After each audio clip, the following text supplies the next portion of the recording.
Okay, let's start then. I'm Victoria Jimenez. I'm Head of Sector for Urban Development at the UFM Secretariat. And let me start by giving directly the floor to Jyoti Hosagrahar. Jyoti is Deputy Director of the UNESCO World Heritage Center, and he will be speaking on behalf of Mechthild Rosler, her director, which that's the name that you will have on the agenda, but unfortunately Mechthild has had a last minute issue and she could not be here with us today. So Jyoti will be representing her. So Jyoti, the floor is yours. We cannot hear you. You have to unmute. Thank you very much. Okay, now. Good morning and a warm welcome to all of you. My apologies. I convey the good wishes and the apologies of Madame Rosler, who was not able to join us this morning, unfortunately. She had an urgency, but I'm very pleased to welcome you on behalf of Mrs. Rosler, as well as on behalf of UNESCO, to this online conference on living with World Heritage, adaptive reuse and regeneration in the Euro-Mediterranean region. Mr. Nasser Kamal, ladies and gentlemen, we will discuss the opportunities for heritage-led regeneration and adaptive reuse in the Euro-Mediterranean region in the framework of sustainable development with reference to World Heritage cities.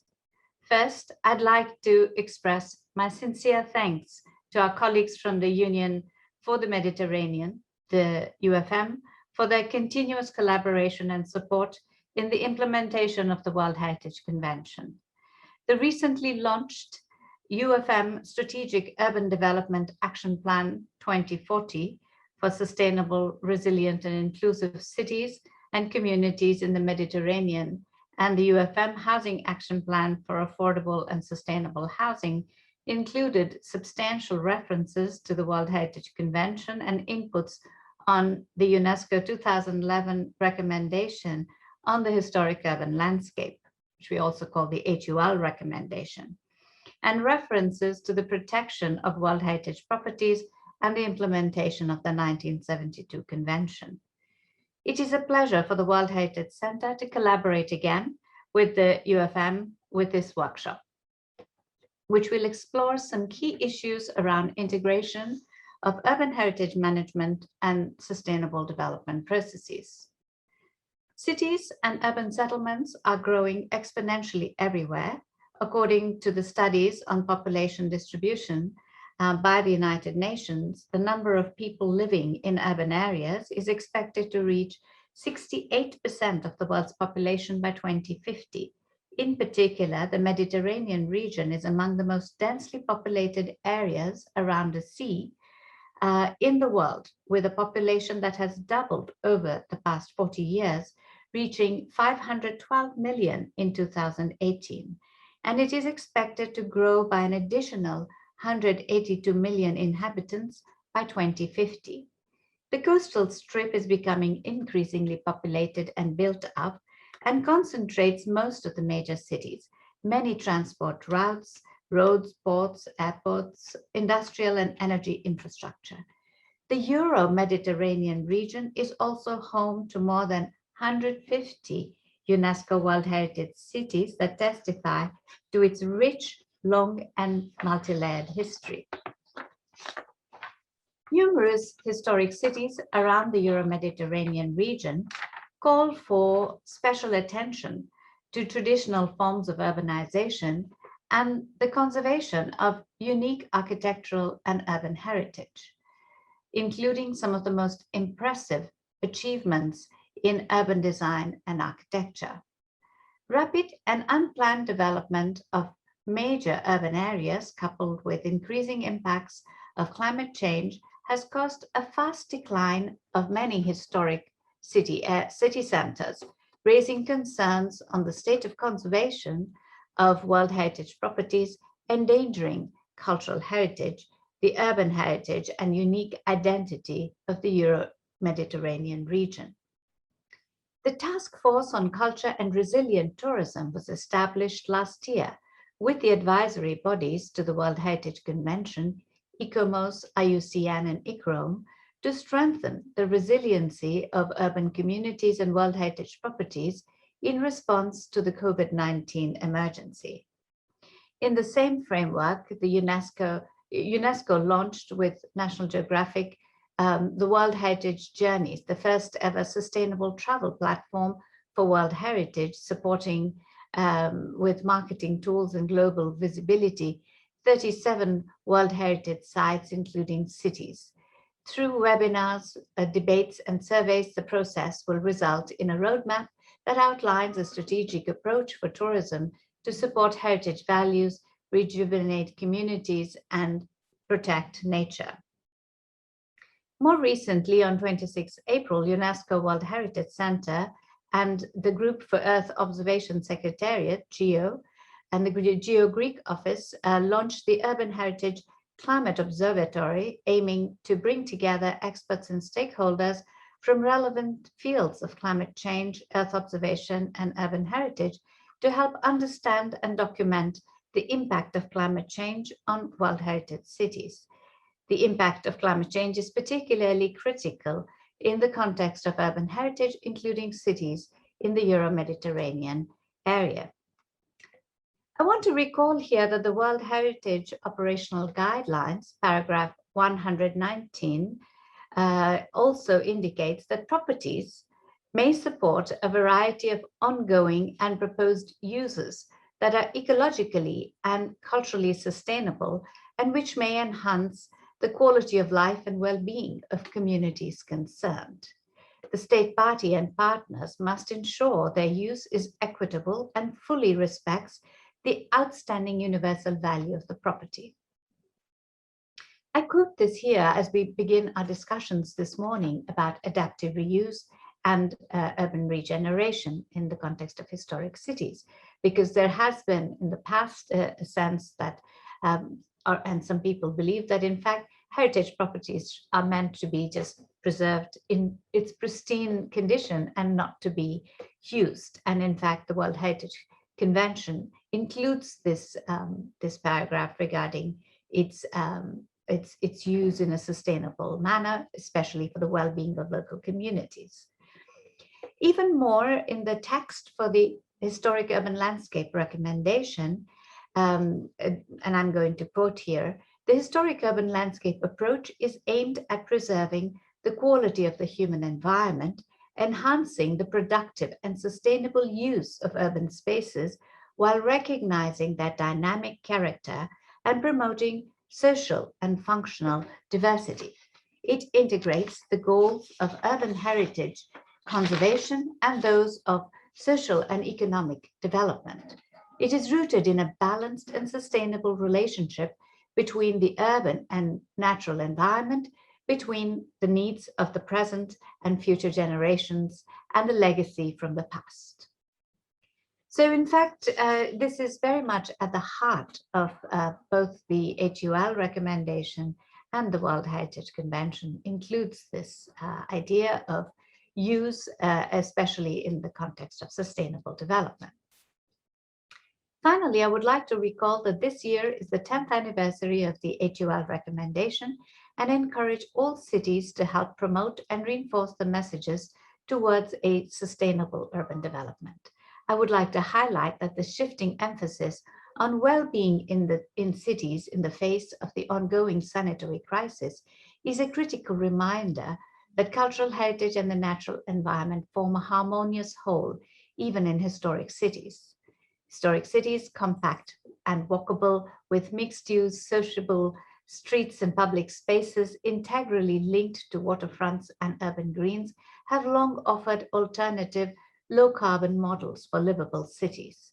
Historic cities have also been intricately connected to their hinterland for food production, providing essential ecosystem services to the city.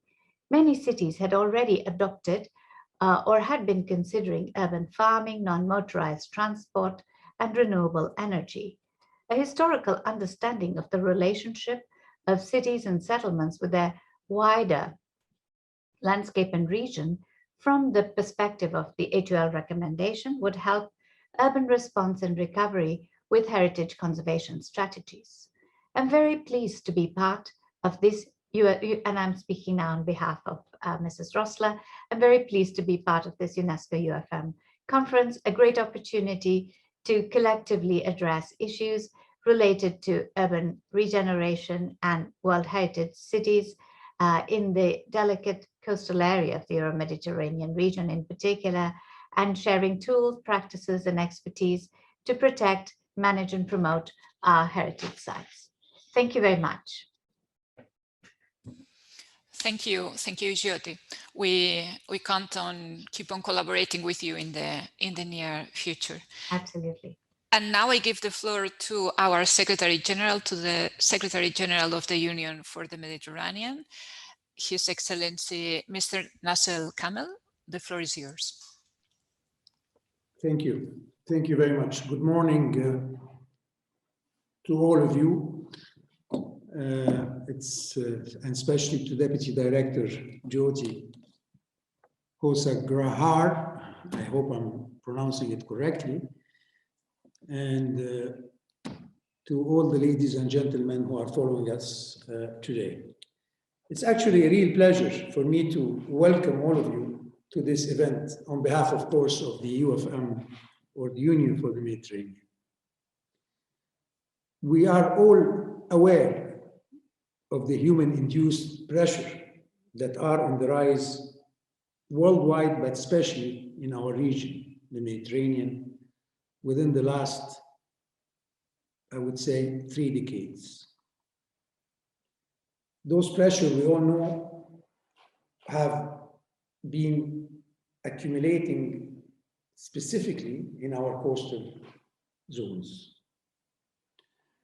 As the Deputy Director was mentioning, demographics and economic variables has increased the number of our citizens living in urban areas, 70% as of today, and of those, 1/3 lives in the coastal zones.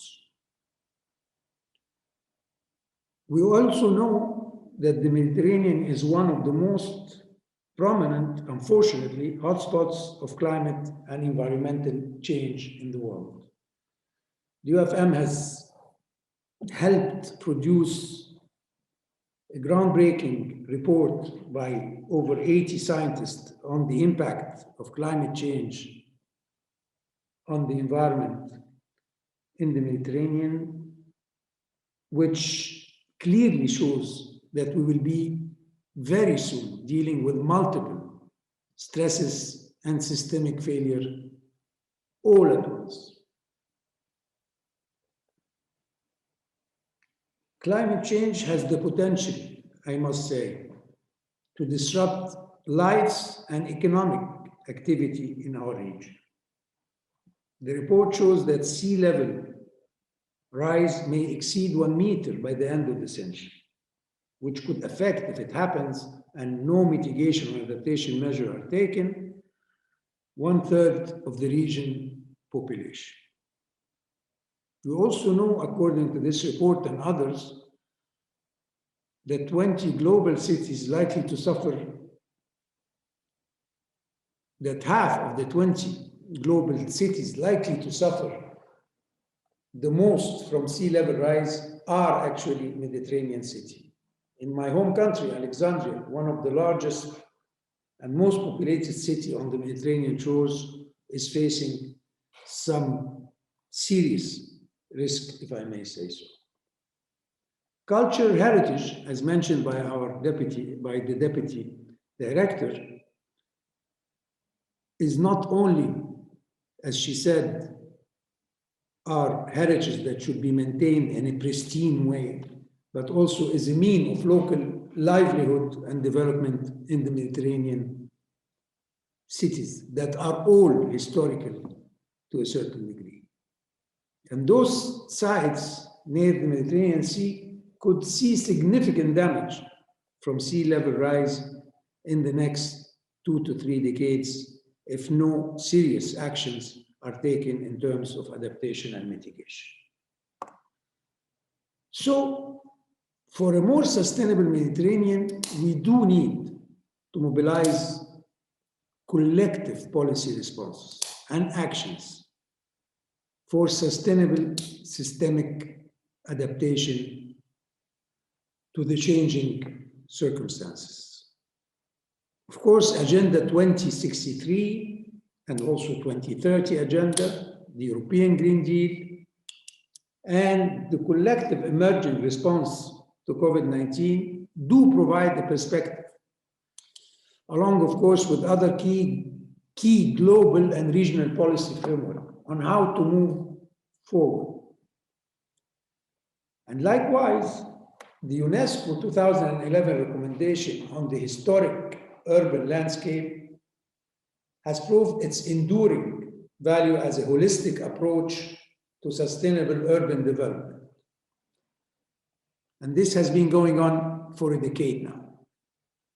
I must say, this recommendation are tailor-made for our region, the Mediterranean. It does bring home to us the way to accommodate historical context with new development. It also shows us how to factor tangible and intangible heritage, and of course, cultural diversity and socioeconomic and environmental factors, as well as local community value in urban planning, design, and spatial intervention in our region. Within this framework, we at the UFM have closely collaborated with the World Heritage Center in integrating the historic urban landscape approach in our overall strategic urban development and housing action plans. Finally, I would like to express our deep appreciation for the world, for Deputy Director, of course, Prca Program and her team for guiding and supporting us throughout our consultation and drafting process since 2019. And needless to say that we are looking forward to expanding and deepening our fruitful collaboration with the World Heritage Center in putting our action plans into practice as well. Thank you very much, and I wish you all a very interesting, educating meeting that we will be following very closely your views, your interventions, and we will draw the lessons and the recommendation that you might make during those discussions. Have a good meeting, and thank you very much for your patience. Thank you, Secretary General. And now let me give the floor back again to Jyoti, this time in her capacity of Deputy Director, for her to give the keynote speech on the historic urban landscape recommendation approach to integrating urban heritage in urban processes. So Jyoti, the floor is yours again. Thank you. Thank you very much. I'm very pleased to speak with you again, this time as myself. I will launch directly into my presentation, if you will give me a second.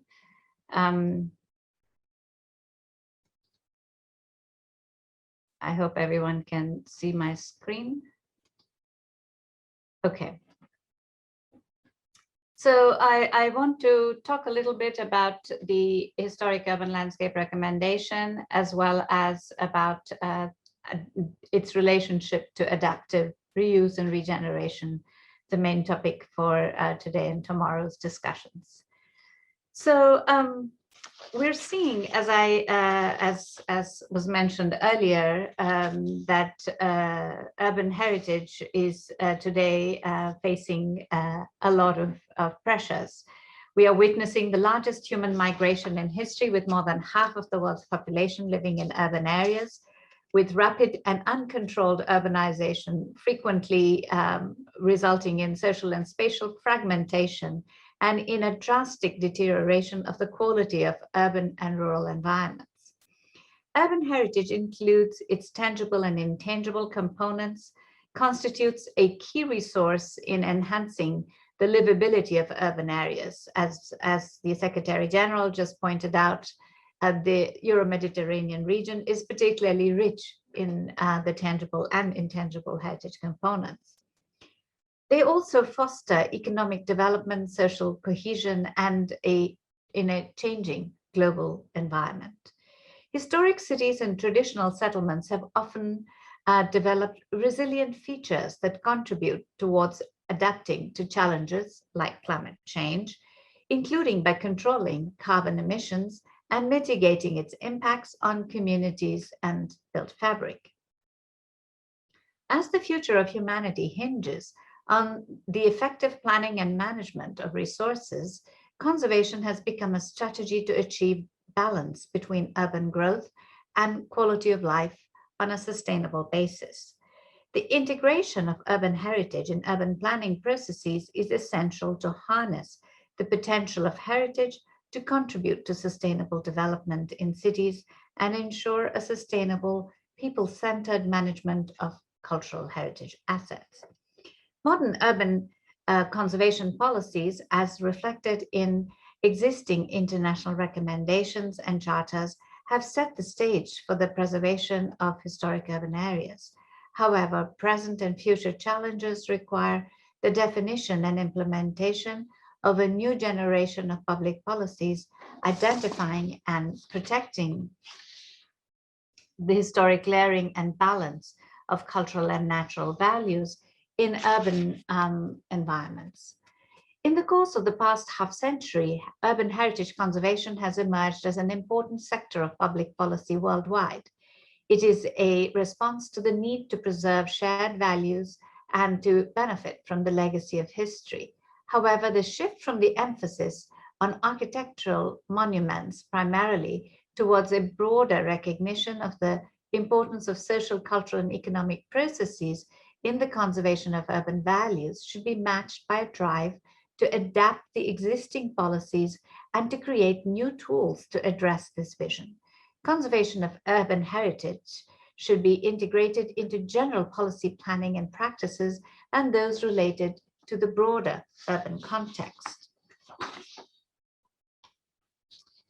The Historic Urban Landscape Recommendation was adopted by the General Conference of UNESCO at its 36th session in 2011.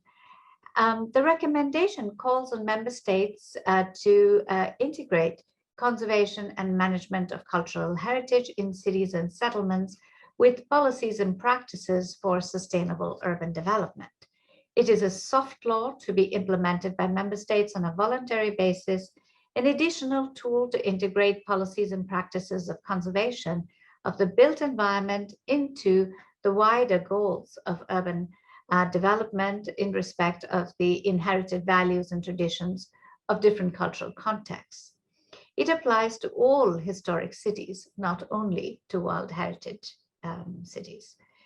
It advocates a landscape approach to identifying, conserving, and managing historic areas within their broader context, considering the interrelationships between physical forms, natural features, and social cultural values, local communities.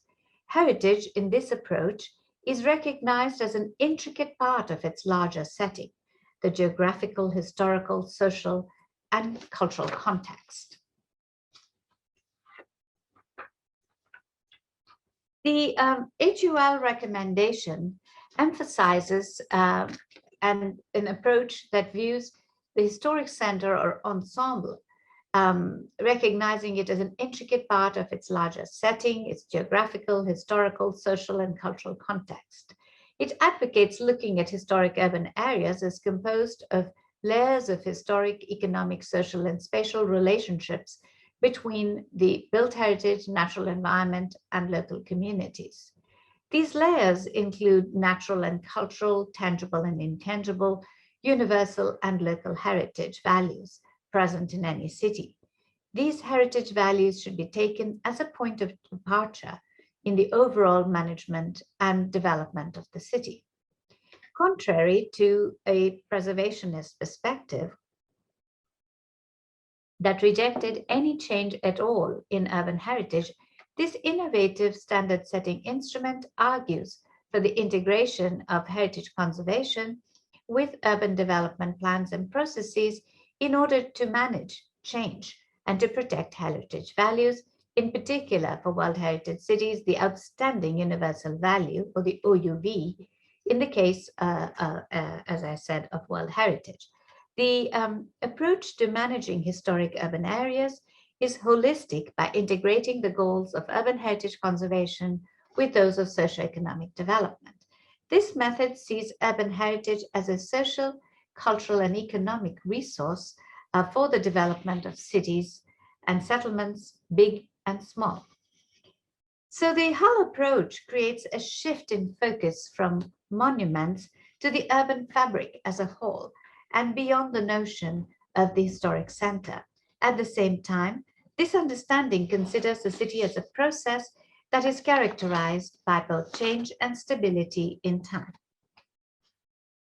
From the perspective of the HUL recommendation, conservation as a strategy to achieve livability and sustainability counters a range of urban problems, from standardized and monotonous building and the growing lack of public space to debilitating poverty and the increasing risk of climate-related disasters, as the Secretary General pointed out.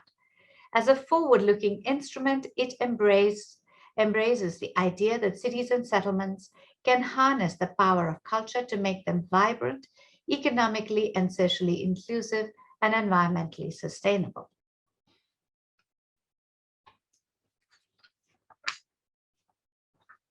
So if you were to look at the process of implementing the HUL recommendation, the Fukuoka outcomes identify these 8 key steps. First, establishing a governance structure that is multi-sectoral, and establishing a structure where heritage conservation can be integrated into the processes of urban planning and development. Identifying key sustainable development priorities, mapping and inventorying the key heritage resources and assets, including the tangible and intangible, as we discussed earlier, looking at the wider setting, so at different scales to identify all the heritage attributes and assets, assessing the vulnerabilities to the protection of these heritage values, integrating looking at integration and policy coherence. So looking at how heritage can be integrated into existing policies and how new policies that are developed include heritage and have a coherence with the heritage management plans. Very often, heritage conservation efforts and heritage management plans happen in complete isolation from other types of policies and efforts. Identifying certain priority actions and projects, building partnerships and stakeholder partnerships and engagement across government, public and private sector, as well as local communities, and reinforcing capacities for all concerned. The Fukuoka outcomes, as I mentioned, which was based on the expert meeting in 2020, that developed the methodology and also that expanded on the 6-point methodology that was outlined earlier in the New Life for Historic Cities, and also developed the attributes of urban heritage identity for identifying the local heritage identity. So there is the outstanding universal value, which is of World Heritage Cities, which is the significance of the property for all of humanity. But beyond that, there are also many properties that may or may not contribute to this outstanding universal value, but have a local significance and have a certain attribute that gives the place its identity and character. It's the placemaking and its distinctive identity. These are at different scales. As you see on the right, it's in the wider context. It's looking at urban elements, whether it's looking at the mountains or setting the topography, or looking at the skyline, looking at specific monuments and buildings and their architectural volumes or heights, the grain of the properties, their specific motifs, architectural elements, building materials, colors, textures, as well as the intangible heritage. Now, when you look at these two different aspects that I mentioned, which is one is the approach for implementing the HUL recommendation, and then look at the attributes. I want to take a minute now to look at heritage-led regeneration and adaptive reuse, keeping in mind some of these points and looking at the key drivers for heritage-led regeneration and adaptive reuse. So first, one could say that there's a conservation of heritage significance and identity, so that continued use and vibrancy is an outcome that is very desirable, and keeping an area well used leads to its to better conservation of those areas. It enhances placemaking, it contributes to its distinctive character, and a higher quality built environment. A second kind of driver is economic revitalization, which in many cases has been a very key driver in the past. The effort here is to look at circular economy, local development. And by circular economy, you mean the resources that are utilized with minimal waste and that are using the local resources and that are benefiting local consumers, local economic development, and sustainable tourism. Circular economy also refers to zero carbon or minimal carbon emission economy. And sustainable tourism refers to a tourism approach that also is one that's advocated by the World Heritage Center, and there's guidance developed on it, which focuses on the engagement of local communities in the tourism efforts. There is also another driver, which is more environmental, and today that focuses more on climate action, where heritage-led regeneration and adaptive reuse contribute to recycling and reducing waste, because there is the amount of carbon emission from the building industry and construction industry is enormous. Reusing and recycling reduces waste of building material, and the industry. The embodied energy of buildings is significant. So every time an older building, which in itself may not have extraordinary character, is brought down, there is an enormous loss of that embodied energy, and additional energy is consumed in building something anew. So the idea that you sort of try to repair and modify and use what exists to extend its life is a really important concept. Looking at also local resources that are used and keeping urban areas compact, more walkable, because that's how the historic areas were designed, because it was very often most of them have come down to us from the pre-motorized era, so they're really meant more for walking or for horse riding, and so that makes them more compact. And finally, for enhancing social inclusion and empowerment, where there's greater stakeholder engagement, where there's enhancing of gender equality and opportunities for social interaction, having better public spaces, creating public uses for buildings that allow greater engagement of local communities and better social cohesion.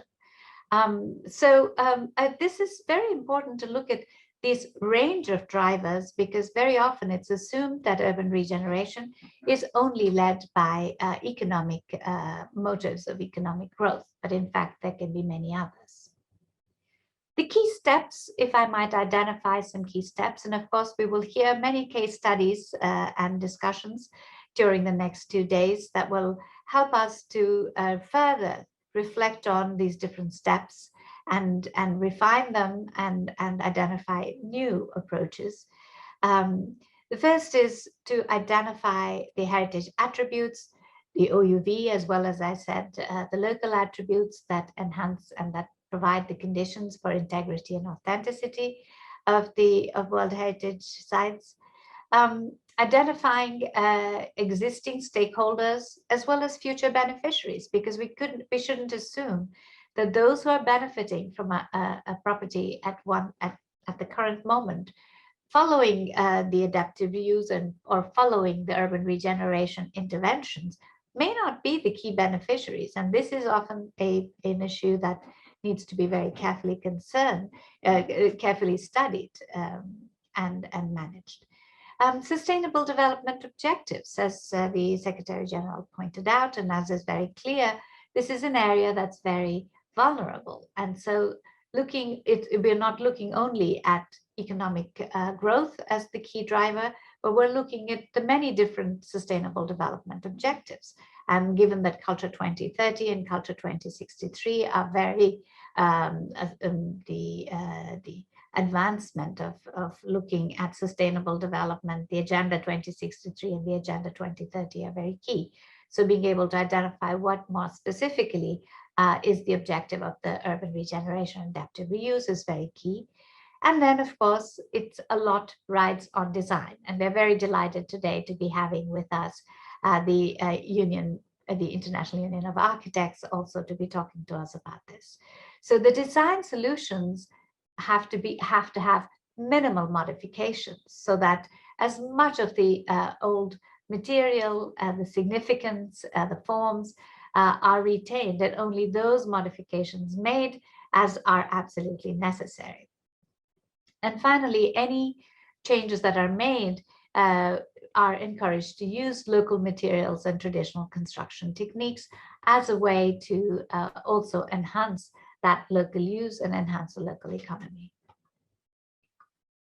I want to just very quickly touch now on the Culture 2030 indicators that was launched during the forum of the Ministers of Culture in 2019, and this is a way of measuring culture's contribution and role in the 2030 agenda, because otherwise it is only visible in one target. This is a suite of 22 indicators that we have developed across the 17 goals and 169 targets. And I want to leave you with a few other resources that we have on our website that you are welcome to consult. And I hope that you will join us for some of them, which are, the urban notebooks that you can subscribe for, the monthly e-newsletter, World Heritage City Labs, such as this one, and World Heritage City Dialogues, and also an upcoming meeting of World Heritage Cities in June, on June 24th, with some pre-meetings before that.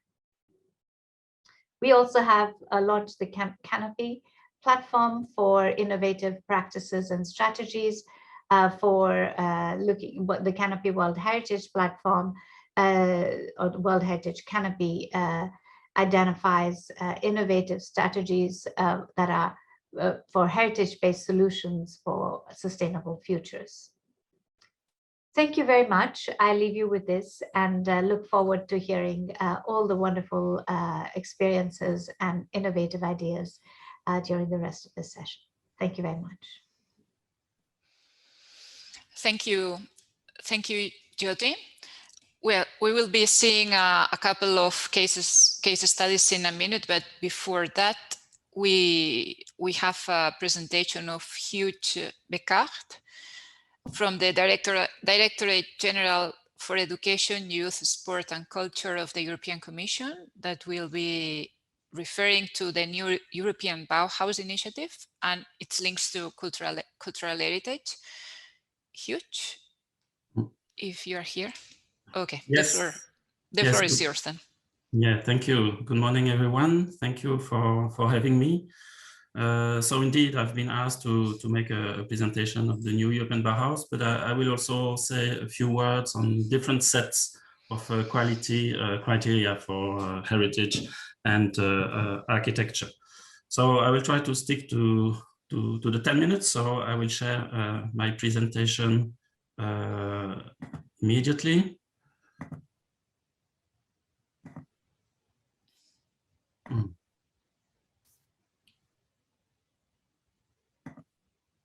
So there you go. Yes. Yeah, thank you. So you may have heard that the president of the European Commission herself, Ursula von der Leyen, launched the initiative last September. So let me give you a quick overview of what it entails. Basically, the idea is to launch a long-term movement, a designed movement, to translate the European Green Deal into concrete and also inspiring terms for actually the population. So it's also about giving a message of hope and recovery after the long COVID crisis, which is not yet over, and addressing obviously the major challenge of climate change. So why the new European Bauhaus? If you think of the Bauhaus, you may remember this motto: "Form follows function." But of course, the world has changed in a century, and so the idea of the new European Bauhaus is also actually to take into account the needs of the planet, obviously, and also the needs of people, of the society.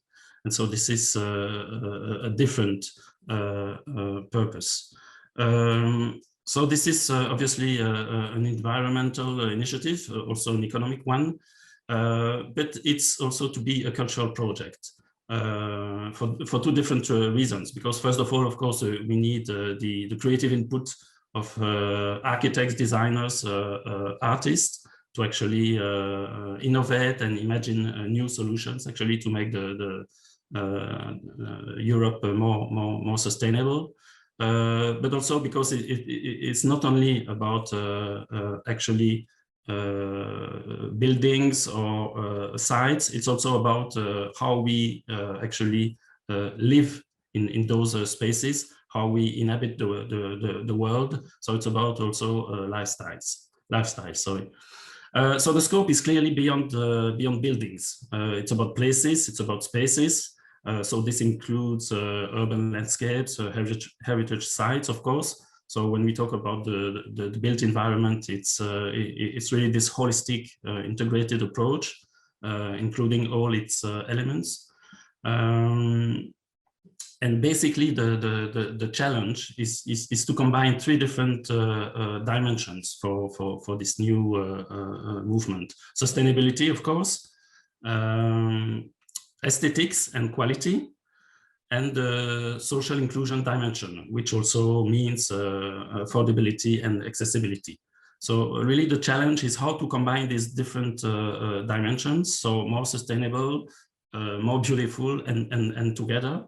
And this is why actually the expected transformation are not only about places, but also mindsets, leading hopefully to new innovations and new markets in the field of sustainability. So a quick word about the structure within the Commission. So basically, the Joint Research Center is leading on this initiative. But of course, a lot of Commission services have been working on those issues, including DG Education and Culture, where I come from. So there's a steering board actually to make sure that the knowledge that is already there and available is shared, and that we can build actually on what already exists.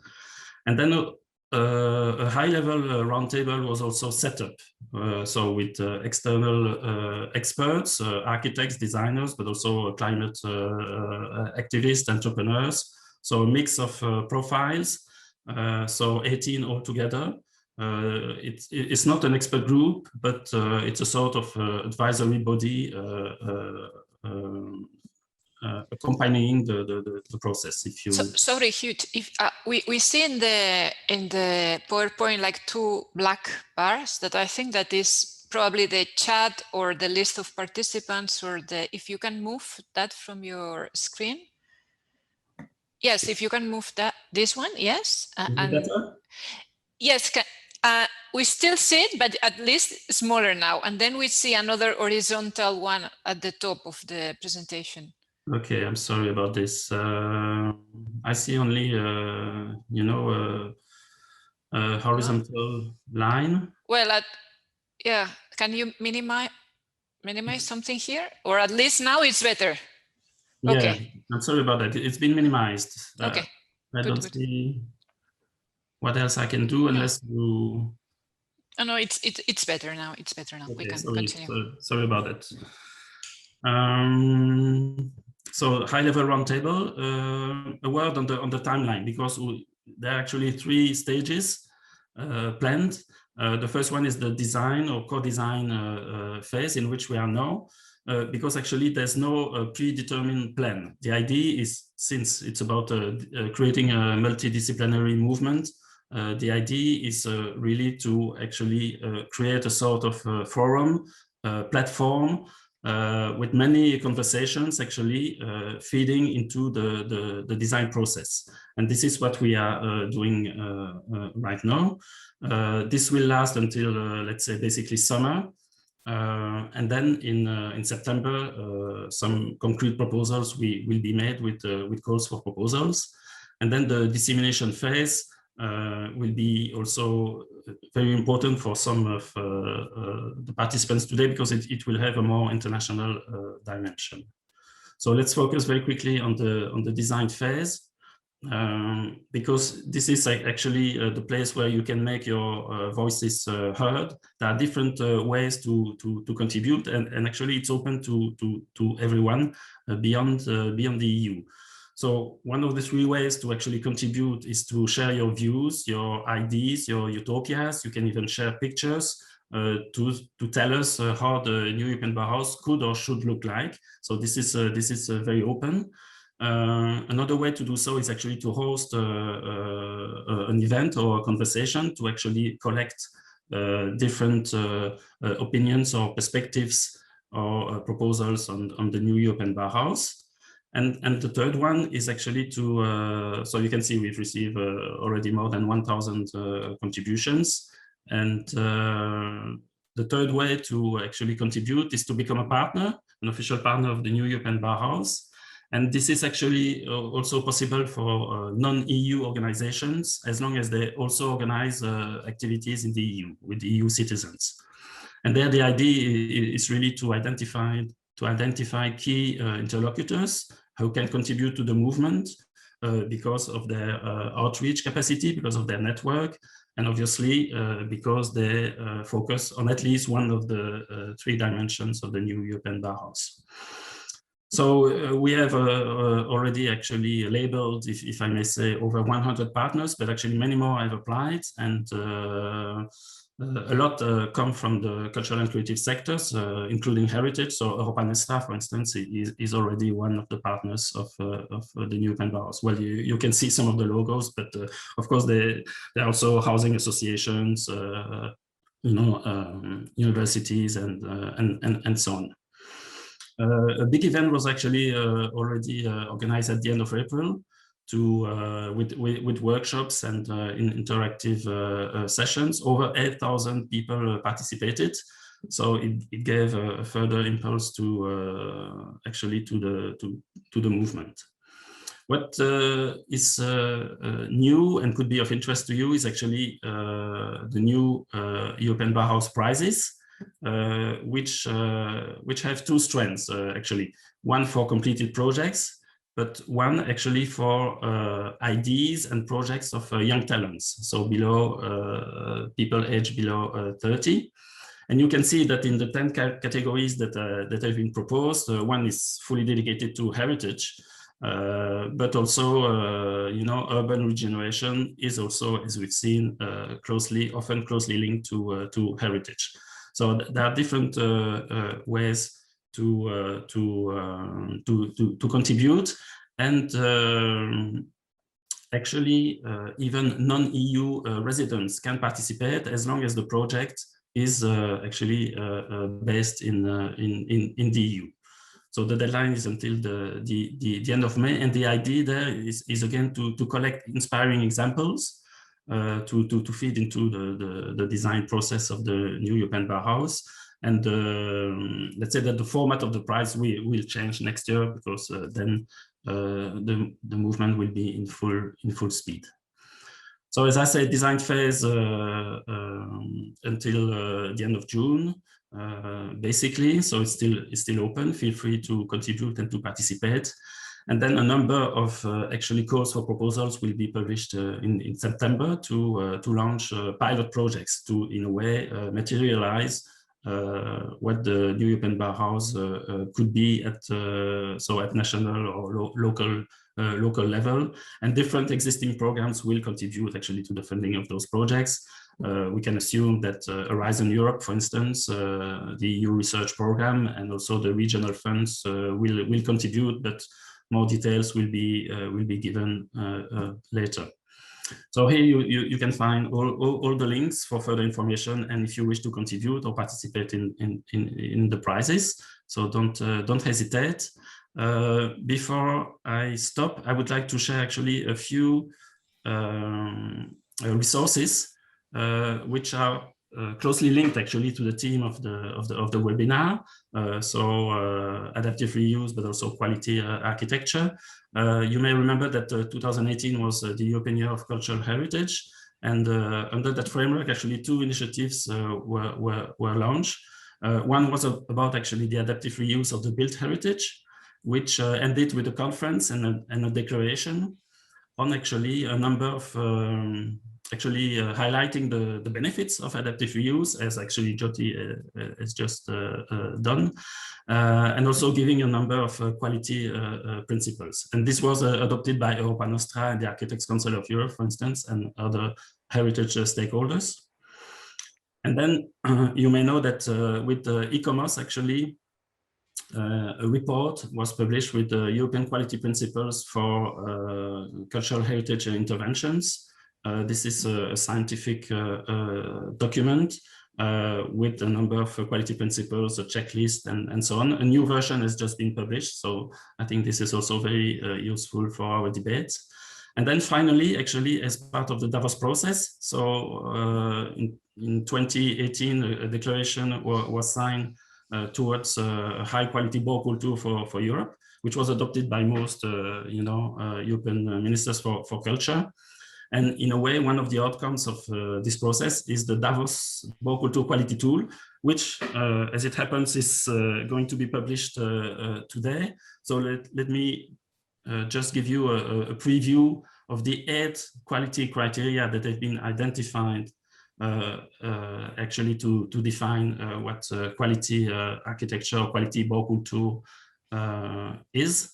So you have let's say the basic ones: governance, functionality, environment, economy, but then also diversity, which is more about the social mix, also social inclusion, social interaction, context, where actually the dialogue between heritage, historical landscapes and contemporary architecture is key, essential. Sense of place, which is more maybe about identity, sense of belonging. And then of course beauty, which may be the most difficult to define, but which is also important and essential, even because it's only when you manage to combine all these 8 criteria that you can actually have high quality architecture. That's the at least what the report and the Davos quality tool teaches us. So it will be available from this afternoon, and I hope it can be an inspiration for all of us, not only in the field of heritage, but beyond, when we talk about the built, sustainable and inclusive built environment. So I will stop for now. Thank you for your attention. Thank you, Hugh. And we will be, well, from the Union for the Mediterranean side, we will be following very closely the opportunities and that the new European Bauhaus initiative may have for the neighborhood countries. And well, we'll see if there's any. We hope that yes. So, well, now let's proceed, because in fact we are a bit late. Let me give the floor directly to Silvia Bartoloni from the municipality of Bologna, who will be presenting the first of the 2 case studies that will be presented today. And Silvia will be presenting the ROC project, which is, well, the subtitle of the project is Cultural Heritage Leading Urban Futures, which is perhaps more, it says a bit more than the acronym of ROC itself. And if I'm not mistaken, is an Horizon 2020 project. Silvia, if you are here, the floor is yours. Good morning, everyone. Thank you very much to the organizers, to UNESCO and UFM, because it's very exciting for me to be here this morning to tell you about our ROC project. I'm sharing my screen now. So here we go. So ROC actually stands for Regeneration and Optimization of Cultural Heritage in Creative and Knowledge Cities. And the ROC project was financed by the Horizon 2020 Program for Research and Innovation of the European Union, with a total budget of nearly 10 million euros. It started in 2017 and ended in December 2020, and has been coordinated by the city of Bologna and specifically by the Culture Department, and supported by the University of Bologna from the scientific point of view. It brought together 32 partners across Europe, 10 cities, 7 universities, city networks, cultural heritage experts, and technological partners. So really a complex team with different skills and experiences. But why? Because ROC aims to show that historical cities are extraordinary laboratories where cultural heritage can be a unique and powerful engine of regeneration, sustainable development, and economic growth for the whole city, combining innovation at different levels to create successful and replicable models for heritage-led regeneration. So let's now see a very short video on the project concept, and then I will tell you more about ROC experience.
So ROC call for proposal did not finance physical interventions, for example, on buildings, but only soft actions.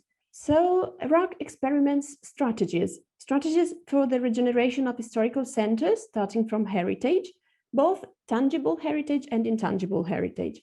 In the ROC vision, cultural heritage turns from being an inactive and burdensome factor into a vector of progress, a catalyst for new processes and sustainable urban development, and new forms of economy focused on culture and creativity.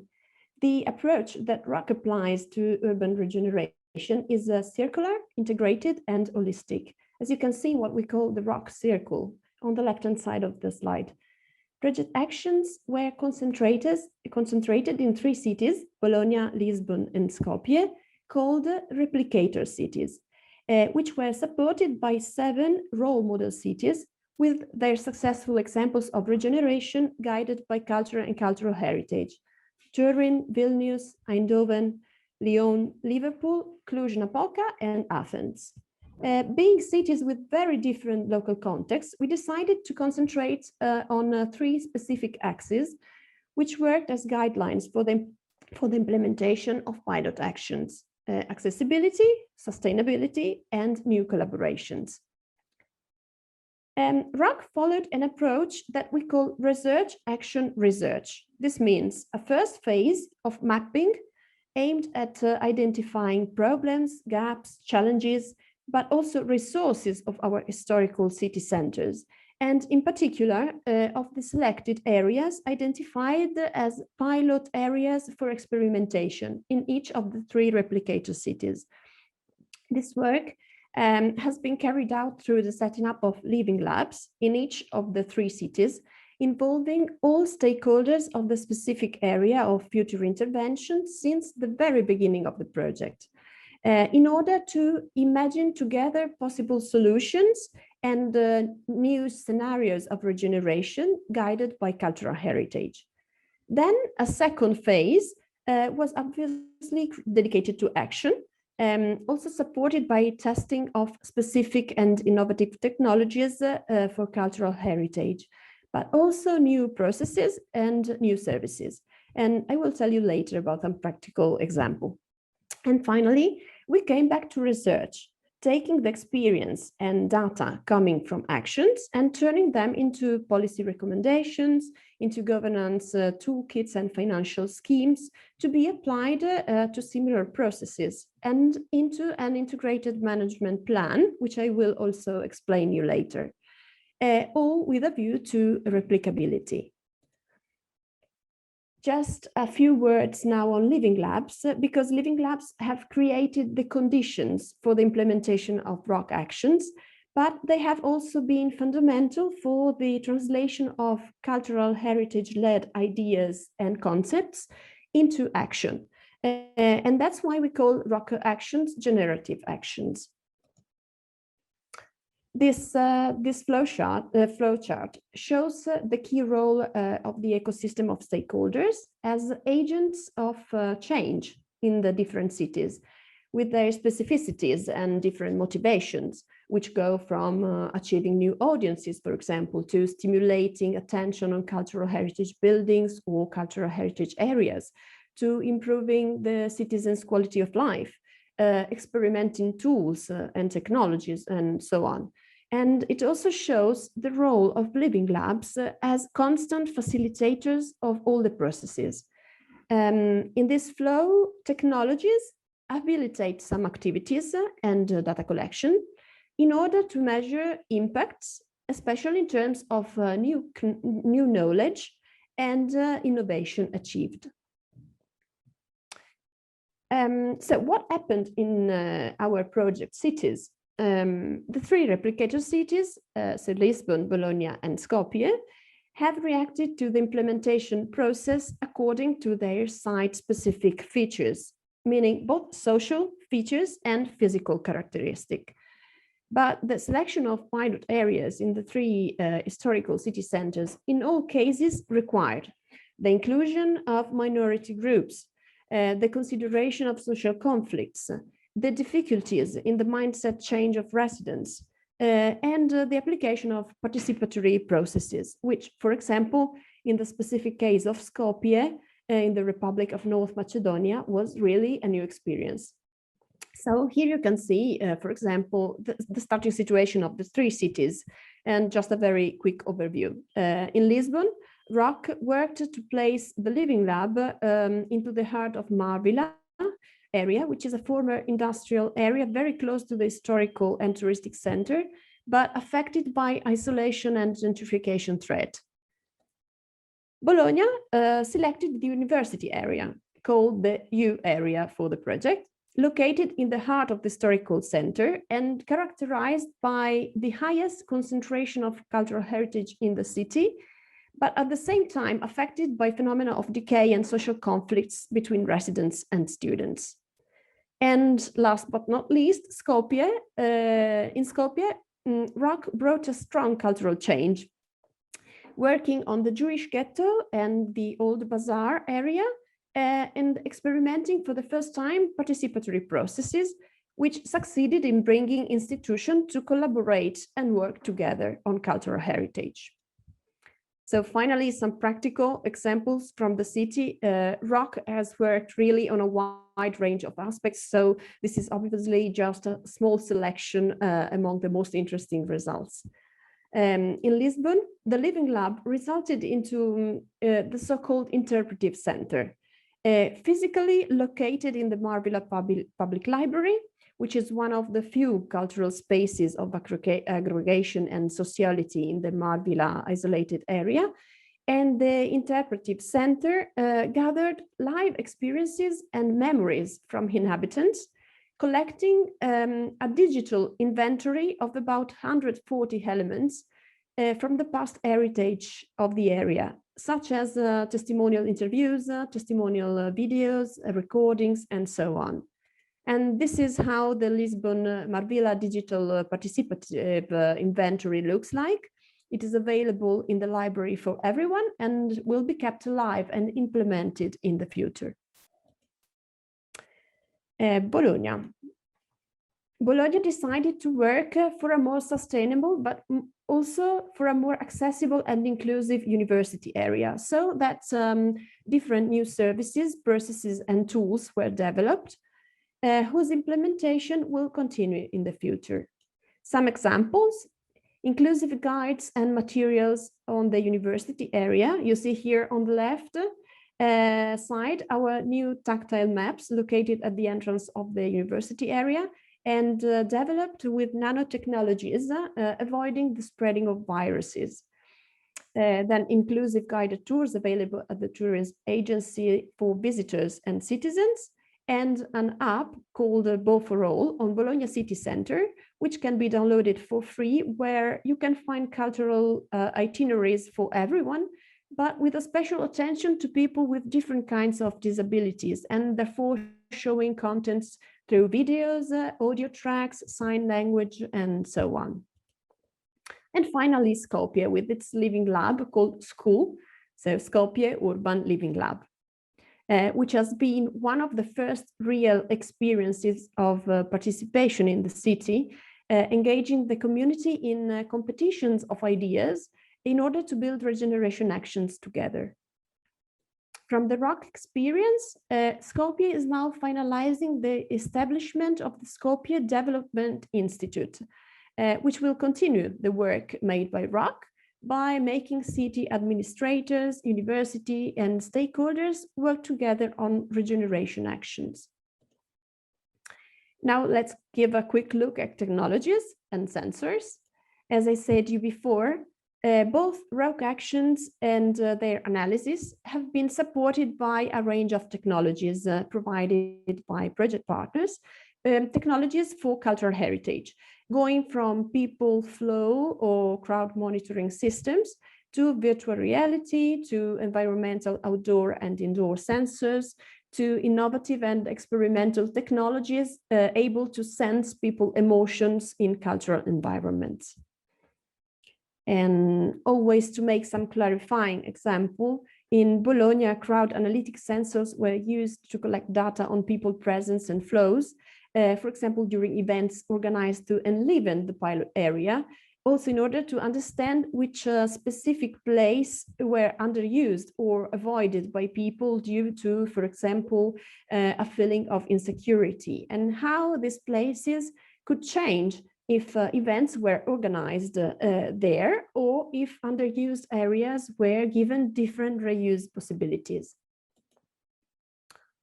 This is an example from environmental sensors installed in Skopje and in Lisbon, monitoring climate parameters in order to highlight connections with interventions guided by culture and cultural heritage in the selected areas. And this last example refers to the experimentation of a quite innovative tool called video neuroanalytics, able to catch emotions and perceptions of visitors and people passing through areas rich in cultural heritage, or passing, for example, in front of works of art or art installations through the use of thermal cameras. Vilnius, Skopje, and Bologna tested this quite unusual tool in different contexts and at different levels, depending on local possibilities linked with the pilot actions implemented. So, and now, what have we learned from the ROC experience? First of all, ROC showed the importance and the effectiveness of overcoming the silos thinking approach. Bringing municipalities, universities, and local stakeholders and citizens work together. On the one side, the positive impact on cities is the possibility to exchange knowledge and to experiment co-design possible solutions with citizens and with stakeholders before proceeding towards long-term planning. On the other side, universities can make their research more transdisciplinary and can test it in real life situations and environments. And last but not least, citizens and stakeholders are empowered in a new role as agents and promoters of transformation. How did ROC translate the lesson learned into tactics, which can be then replicated in other local contexts or even in other cities? This happened through the elaboration of an integrated management plan, which works as a medium-long strategic framework developed along the three pillars of the ROC project: accessibility, sustainability, and collaboration. On the basis of the experimentations and actions carried out in the 10 ROC cities throughout the lifespan of the project, the integrated management plan identifies tactics at an operative level, highlighting the processes underlying the possible actions, codifying steps to be taken, and showing which can be the enabling factors of successful regeneration action. The elaboration of the ROC integrated management plan has been inspired by the management plan proposed to UNESCO for the candidacy of Bologna porticos, which are an extraordinary heritage connected with urban transformation through the centuries. And always in a view of collaboration and continuity, and to enhance the power of culture and cultural heritage as engine of regeneration for historical cities, ROC actions have always been connected to the experience of partner cities on different themes recognized by UNESCO. For example, Lyon and Athens with their World Heritage Sites, Lyon as creative city of media arts, Bologna and Liverpool as creative cities of music, Turin as a creative city of design, and so on. So it was not an easy task for me to summarize such a complex project like ROC. I hope I succeeded in giving you at least a glimpse of the opportunities offered by our experience to historical cities in Europe and beyond. And I invite you to visit our website and YouTube channel to find more on the project. So thank you very, very much for your attention. And I give the floor back to hear other interesting stories. Thanks. Thank you, Sylvia. Well, let's see if we can finally have some time of discussion and come back to your experience later. I will give now the floor to Montasar Jmour. He will be presenting the World World Heritage Site of the Medina of Tunis and what they are proposing for Tunis. So, Montassar, if you are here. Oui, oui, je suis avec vous. Vous m'entendez? Okay. Oui, oui. So the floor is yours. D'accord, merci.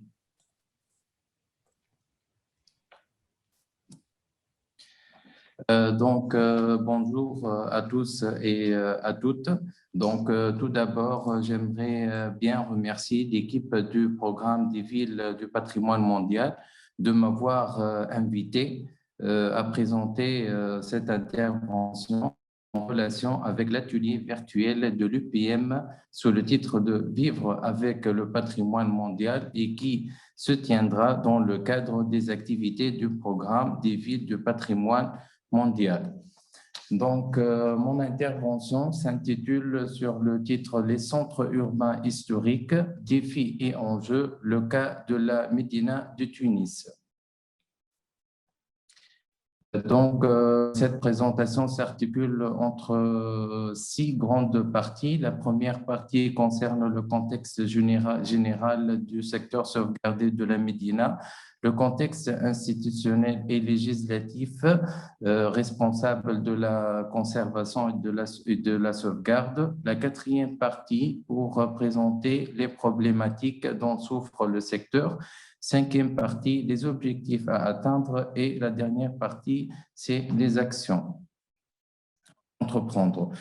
Donc, premièrement, le contexte général. Donc, la Médina du Tunis fait partie des premières villes arabo-musulmanes du Maghreb et qui est fondée au 7e siècle après Jésus-Christ et qui est une capitale de plusieurs dynasties à rayonnement universel. Donc, elle représente un établissement humain témoin de l'interaction entre l'architecture, l'urbanisme et les effets socio-culturels et économiques des cultures antérieures. Donc, on passe, elle dénombre la Médina, donc le secteur sauvegardé de la Médina dénombre plus que 700 monuments historiques répartis sur 7 zones dont on a des palais, des mosquées, des mausolées, des madrasas et des casernes, etc. Et parmi lesquels le plus remarquable est la mosquée de Zitouna qui s'installe et qui se localise au centre de la Médina et qui représente le cœur de la Médina du Tunis.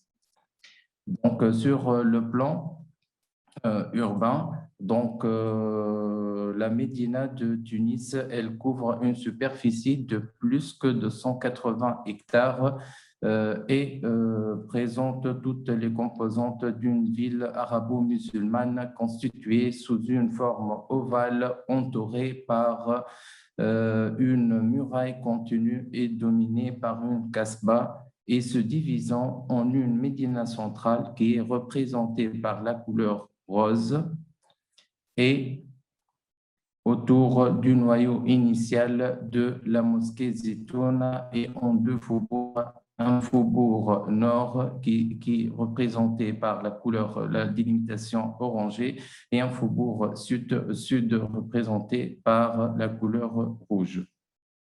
Donc, on passe pour la deuxième partie, le contexte institutionnel. Donc, le cadre institutionnel impliqué dans la sauvegarde et la gestion de la Médina intègre premièrement les différents ministères dont on a le ministère de la Culture, ministère de l'Équipement, du Tourisme et de l'Artisanat.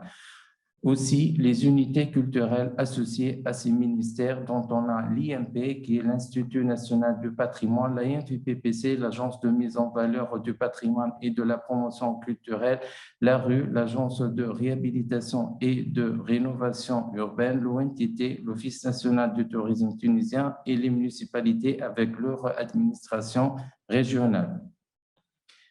Donc, on passe à la troisième partie qui est le contexte législatif à l'échelle nationale. Donc, la protection du secteur sauvegardé de la Médina est assurée par la loi 35-1994 relative au Code du patrimoine archéologique, historique et des arts traditionnels et par la réglementation du plan d'aménagement urbain PAU de la Médina de Tunis. À l'échelle mondiale, donc, il est protégé par son inscription sur la liste du patrimoine mondial de l'UNESCO depuis 1979 avec une zone tampon qui assure une protection efficace du bien et qui tienne compte de ses valeurs et de son intégration au contexte environnemental. On passe à la quatrième partie dont on va citer les problèmes ou les problématiques dont souffre le secteur sauvegardé de la Médina de Tunis. Donc, on a relevé des infrastructures vétustes au niveau de la Médina, une augmentation des logements insalubres, des populations vivant dans la précarité, un abandon des demeures ancestrales, dégradation partielle du patrimoine architectural existant et de son caractère urbain, une dégénérescence des fonctions économiques traditionnelles, absence d'une vision avec une absence d'une vision et politique et stratégie de gestion de l'ensemble historique soucieuse de l'environnement et de la qualité urbaine et patrimoniale. Donc, on a ici quelques photos qui illustrent bien les problématiques ou les problèmes dont souffre le secteur sauvegardé de la Médina cité. Donc, on va passer à la cinquième partie pour présenter nos objectifs par rapport à ces problèmes déjà cités. Donc, parmi nos objectifs, c'est de réhabiliter l'image de la vieille ville et redéfinir son rôle dans l'agglomération tunisoise, conserver la spécificité et l'unité de la Médina, assurer l'intégrité de la Médina au reste de la capitale pour éviter sa marginalisation, renforcement et amélioration des infrastructures publiques, garantir le développement durable local, la conservation et la mise en valeur du patrimoine bâti de la Médina, développer une approche globale en cherchant l'équilibre entre les valeurs culturelles, patrimoniales et les aspects socio-économiques. Aussi mettre l'accent sur la légitimité de conscience à tous les acteurs impliqués dans la question du patrimoine comme vecteur de développement du caractère urbain et enfin rendre le patrimoine bâti résistant au processus de transformation techniquement et juridiquement en le datant d'une structure capable de demande. Donc, on passe à la sixième partie où on va présenter les actions déjà faites et en cours d'exécution. La première action, c'est une intervention d'urgence qui consiste à un vaste projet de consolidation et de protection sur l'ensemble du patrimoine bâti de la Médina du Tunis a été lancé afin d'arrêter l'hémorragie d'abord pour ensuite lancer les études nécessaires de la restauration, la réhabilitation et la mise en valeur de ce patrimoine. Donc, voici quelques photos de campagnes de consolidation et d'étayement au niveau de quelques monuments historiques de la Médina du Tunis déjà exécutés. Donc, on passe à la deuxième action qui est une action à court et à moyen terme. Donc, premièrement, le diagnostic et l'inventaire. Pour la mise en place de nouvelles stratégies, il sera donc indispensable de bien cerner le territoire sur le plan physique avec tous ces éléments qui le constituent, de détecter ses points forts, ses déficiences comme base préalable à la réflexion et à la détermination de priorités et d'objectifs d'intervention. Donc, ici, on a une cartographie dans le cadre du projet donc, de diagnostic et d'inventaire du patrimoine bâti dans le secteur de la Médina du Tunis, qui représente l'état de conservation de tous les monuments historiques qui se trouvent au niveau de la Médina centrale, où il est représenté donc par les différentes couleurs son état de conservation.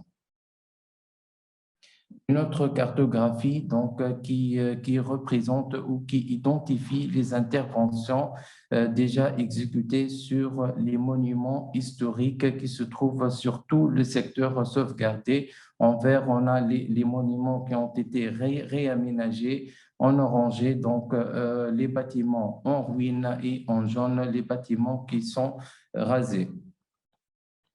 Une autre cartographie, on a élaboré une autre cartographie qui représente la valeur patrimoniale des monuments historiques au niveau du secteur sauvegardé. On a localisé les monuments historiques classés et protégés, et en vert, on a placé les monuments historiques donc à une importance historique très importante. Notre cartographie qui représente bien les fonctions de chaque bâtiment qu'on le trouve au niveau du secteur. On a des bâtiments donc, de fonctions religieuses, de fonctions administratives, de fonctions économiques, de fonctions résidentielles, etc. Donc, suite à l'élaboration de ce diagnostic et de cet inventaire, on a pu donc proposer, avec la collaboration des différents intervenants, des circuits touristiques qui englobent ou qui intègrent bien la plupart des monuments historiques importants du secteur. Comme on voit à gauche, donc c'est une planche présente les trois circuits touristiques proposés avec les photos des monuments historiques les plus importants. Comme exemple, on a le circuit touristique donc, du quartier Bebesjid qui inclut plus que 30 monuments historiques et où il se demande de réaliser des projets de restauration sur la plupart de ces monuments. Donc, d'après le diagnostic et l'inventaire déjà fait et la proposition de ces trois circuits touristiques, on a pu donc tracer un planning pour l'exécution des projets de restauration sur les monuments historiques les plus importants et qui demandent une intervention urgente afin de l'intégrer au niveau de ces circuits touristiques. Donc, parmi les plus importants projets qu'on est en train de l'exécuter actuellement, c'est le projet de restauration du mausolée Turbat el-Bey, qui est un mausolée royal et qui sa construction date depuis le 18e siècle, pendant l'époque ottomane. Donc, le projet donc, nécessite de restaurer les espaces, tous les espaces du monument historique avec son environnement immédiat. Comme il est représenté, donc là, des planches d'études pour la restauration du monument, sa restitution en trois dimensions et l'étude sur son environnement immédiat et les interventions nécessaires. On a ici quelques photos d'exécution de travaux, de photos de chantier de restauration du monument.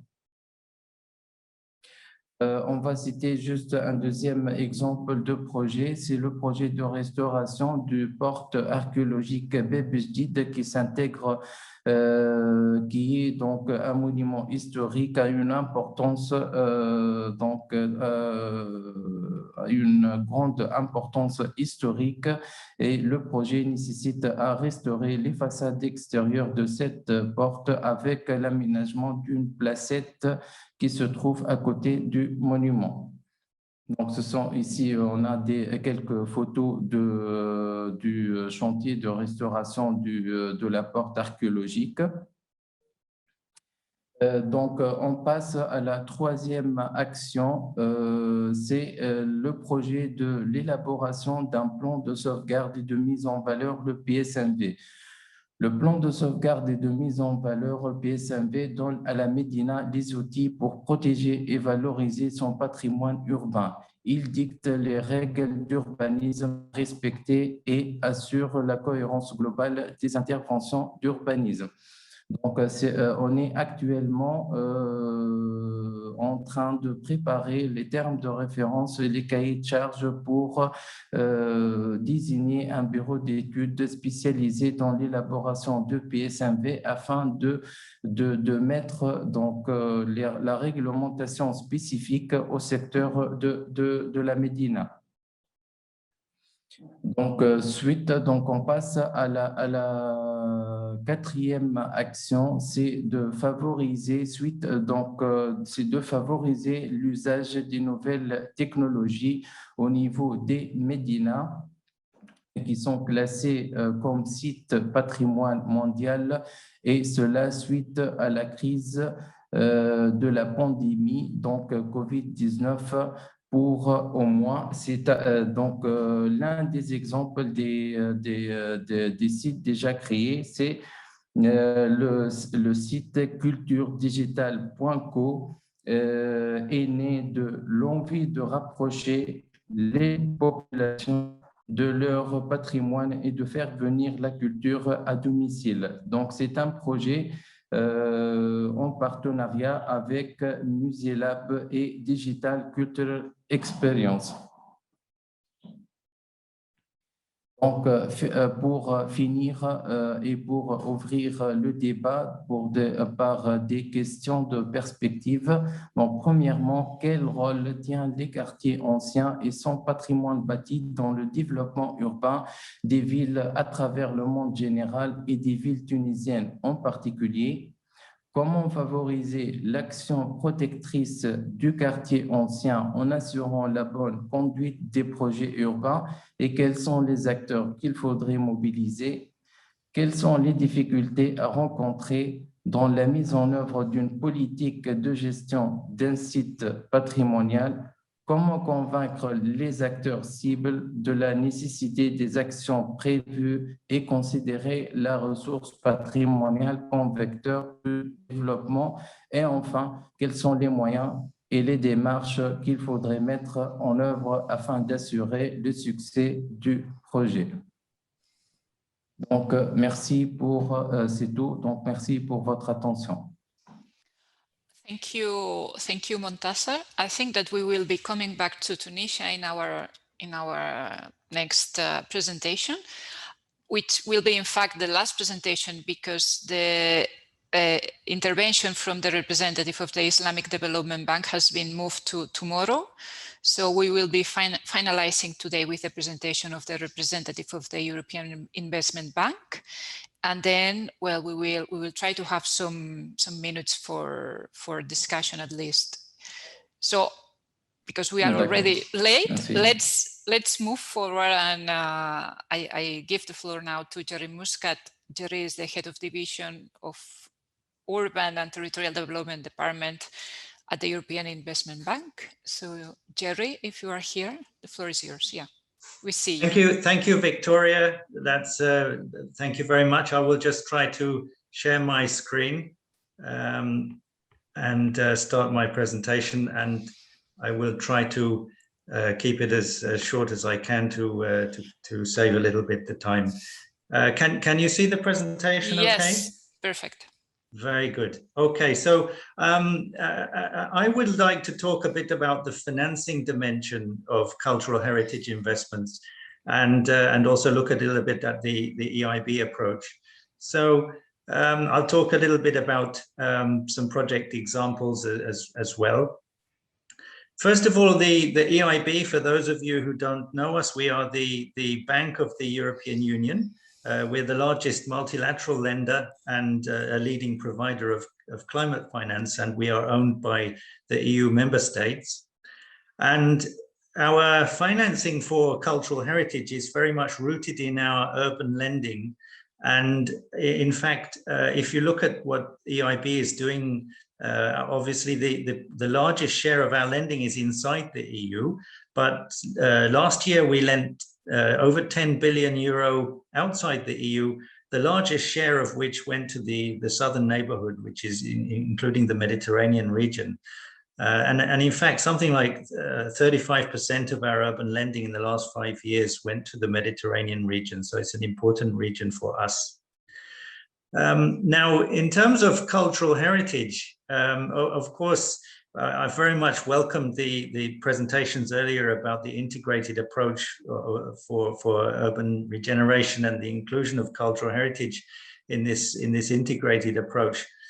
I think that for us, we can see that cultural heritage has many potential drivers. It can be a stimulus for tourism, it can be a driver for economic development. It can also be a way of creating world symbols to attract investment to a city. And for us, when we're looking at financing, many of the projects that we're looking at are, of course, not as glamorous as some of the ones I've just shown on the previous slide. We have to actually figure out as a bank whether we should be financing or prioritizing the renovation of a theater like the one on the left in Lublin, or a museum like the one on the right in Bydgoszcz. And we have to think about how we go about financing these. So we have a variety of instruments to do that. We can finance large projects through single investment loans, typically over 100 million euro. This is really for very large cultural infrastructures like major music halls or festival halls. Most of our cultural heritage funding is actually through municipal framework loans, where we lend to a city for a multiple of different investments which include cultural heritage. For example, we have a loan to the city of Bologna, which was mentioned in the earlier presentation, where we finance many schemes across the city's investment budget. And these can, of course, include cultural heritage renovation and upgrades. Now, for the EIB, we have to make sure that the projects that we finance meet one of our public policy goals. Typically, it's infrastructure development, but it might also be environmental sustainability or cohesion or climate action. We must make sure that the projects are technically and financially viable and show a proper economic return, and that they obviously are satisfying our environmental and social requirements as well as procurement requirements. And we very much are supporting in the urban sector a planning-led approach. So we want to make sure that the projects are very much consistent with this integrated approach we've been hearing about this morning. Now, focusing in a bit on financial sustainability, I wanted to just say a word about how we look at this for the EIB. We need to make sure that projects in terms of cultural heritage are financially sound, and that means that when we look at the capital investment, we need to make sure that the different financiers can actually deliver on their financing share, and that the program, the costs are reasonable, and that we're not expecting cost overruns. But we also are looking at the long-term maintenance and operation of a facility of a cultural heritage, because for us it's important to take account of the sustainability. We all know about cultural heritage assets, which sadly, after they've been repaired or regenerated or built from scratch, a few years later, there's a lack of resources to maintain them. So we want to make sure that there is a stability in their operating budgets. And this is particularly a challenge at this time of the COVID crisis, and cities are recovering from the COVID crisis. They have limited budgetary revenue and can deploy expenditure on any of their assets, in fact, and heritage is obviously one of those. So beyond the financial sustainability, we want to look at the wider economic benefits as well. And These can be, as I mentioned earlier, can be very important, not only the cultural benefits themselves, but also in terms of education, in terms of tourism, as a stimulus to wider urban regeneration around the site of the heritage investment, for social integration, and as Jyoti mentioned earlier, the circular economy aspects of reuse is obviously very important as well.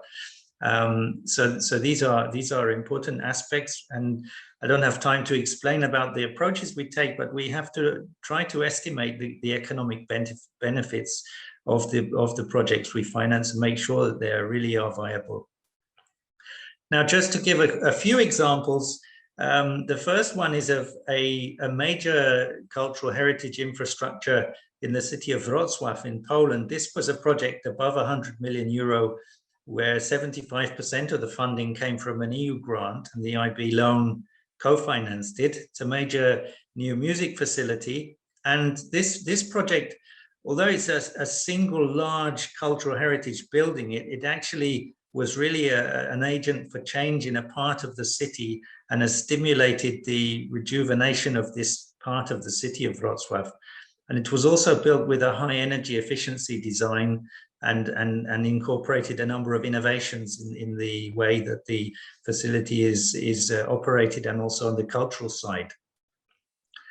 Now, another example, and this features this industrial reconversion, industrial heritage reconversion, and brings in the circular economy side we were talking about earlier. This is an old silver plate factory in Warsaw, as you can see in the picture from the 1900s.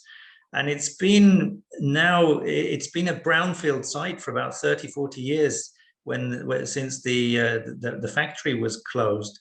And this facility, this site is now being regenerated and financed by EIB with a private investor, in fact, to regenerate this site into a multi-use facility with residential, office, and entertainment space. And the part of the heritage building is being incorporated. You can see on the slide on the right, the part of the historic factory is being incorporated into the design of the urban regeneration. Very interesting project.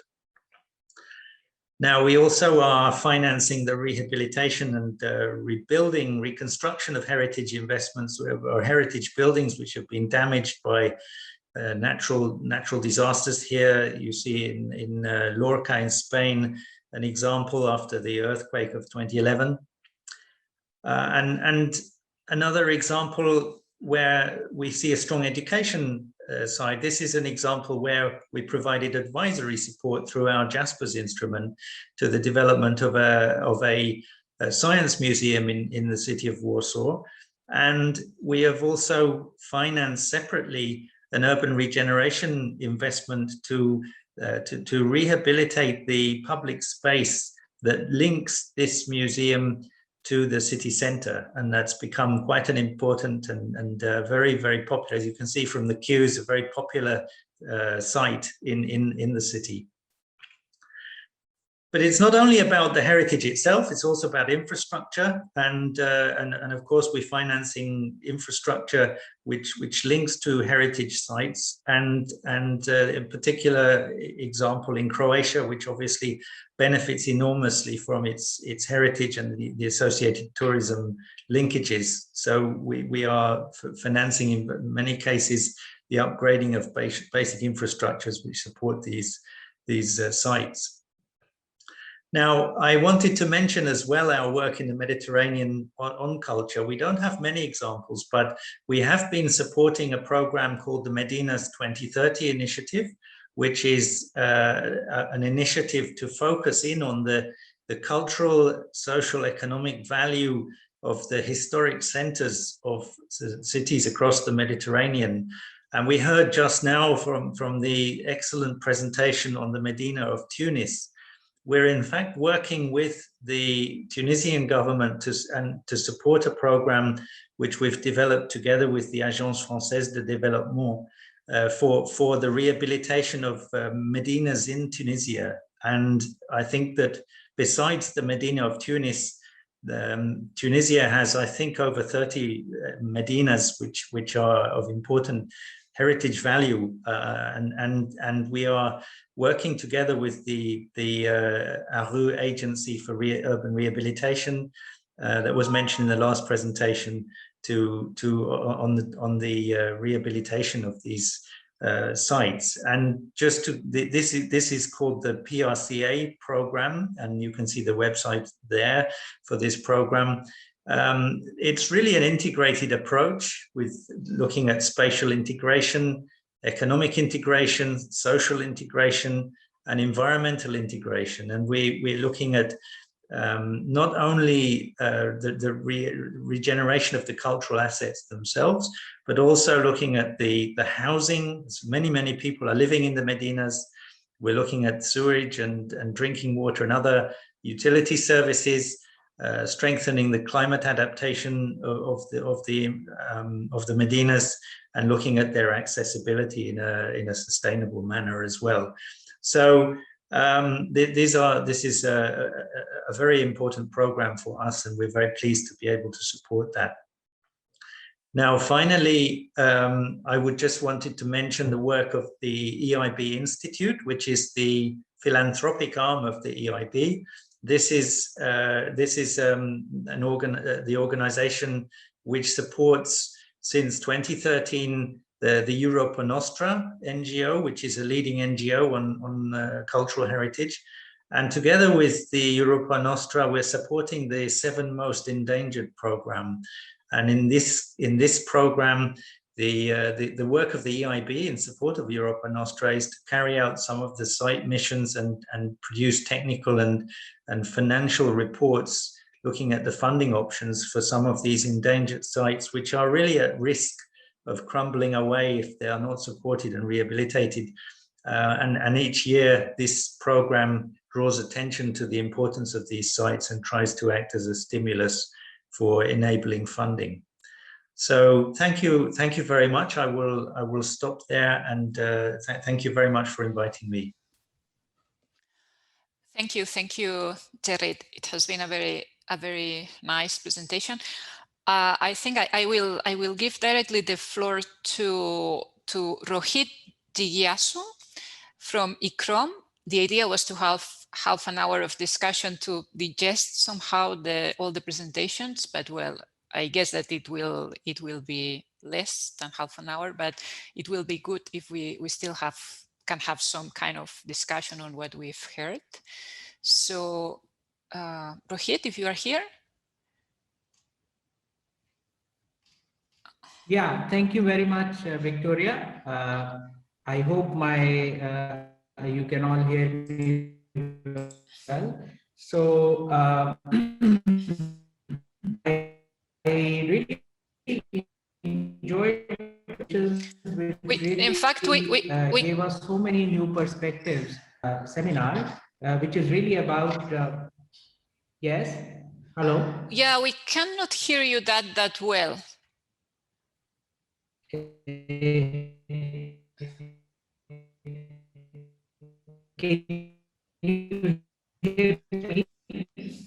No, I think it's not working. Hello. Yeah, try again, and if not, perhaps I will give the floor back to Jyoti for her too. Okay. Okay, let's just yeah, just a second, please. Yeah, try to speak. Let's see if we can hear you well, and if not, I will give the floor to Jyoti to recap. Is it possible to hear me better now? Yes, I think now it's better. Okay, very good. Okay, so I would just like to mention, if you just give me a sec, please, just a second.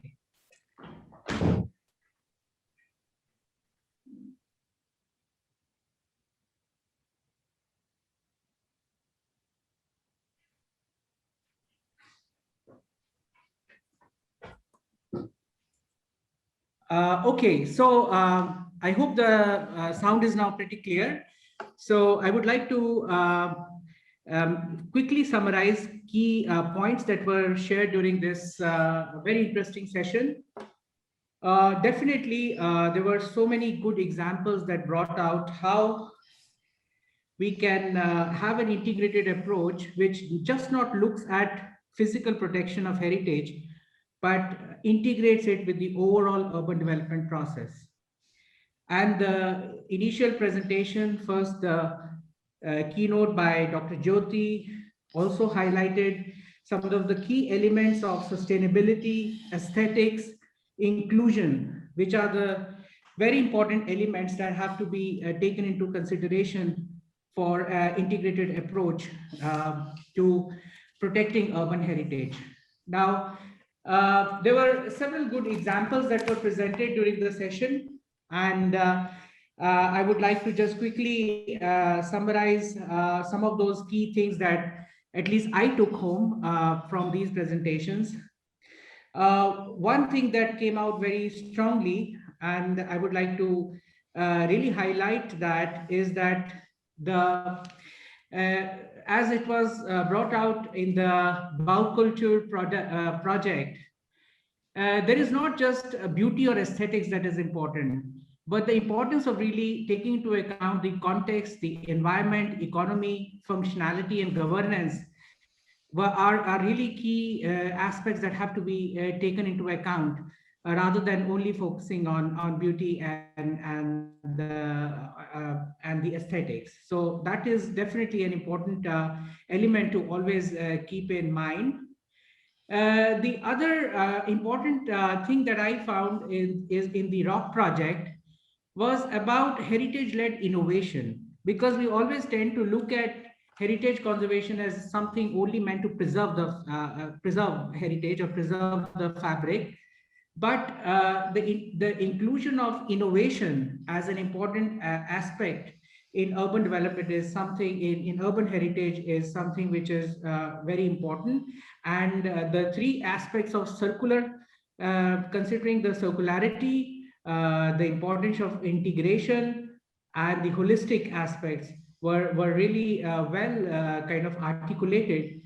And one of the things that I would also highlight, which was very interesting, was how to look at research and taking the research from universities into practice, and how to bring back that research into policy making was very clearly kind of explained, and how that is being applied in different replicator cities was a very interesting kind of thing to learn from.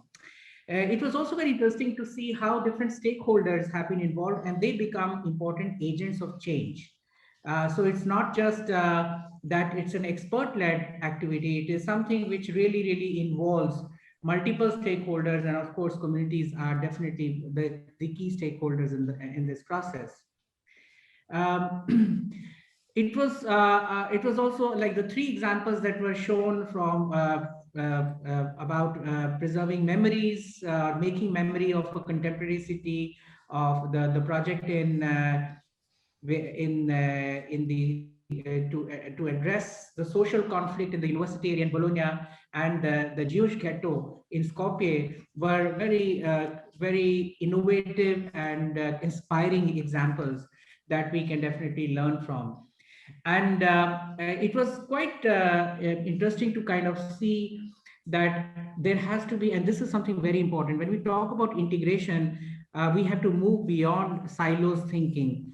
And one of this lesson was really brought out very clearly, that the municipalities, you know, there are all these different departments, and sometimes heritage is really separated from the other departments, for example, infrastructure or housing. And the key to the success is really to break these silos.